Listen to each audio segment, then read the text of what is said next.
Hi everyone, I'm Lauren from A Menagerie of Stitches. In today's video, I'm going to be showing you how to make an invisible decrease. Here I have just a simple ball I've been working on, and I've reached the point where I need to start decreasing in order to close up the piece. First, I'm going to crochet the stitches I need to make before the decrease.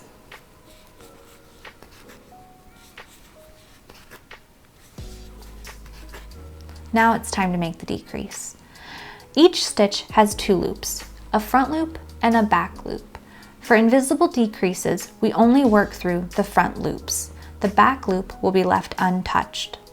So we're going to insert our hook underneath the front loop of the next stitch, and we'll insert our hook into the front loop on the next stitch. So you should have 3 loops on your hook. You're going to yarn over and pull through the front 2 loops. You should have 2 loops on your hook now.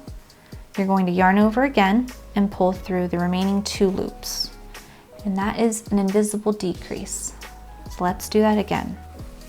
I'm going to crochet until I need my invisible decrease.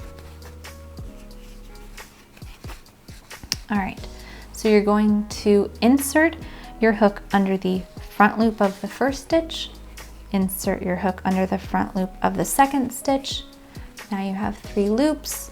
Yarn over and pull through both of those front loops, yarn over and pull through both loops. And that is an invisible decrease. It's a great way to decrease without making it too obvious, as it's pretty much hidden. I hope you found this tutorial helpful. If you enjoyed this video, please give it a thumbs up and leave a comment.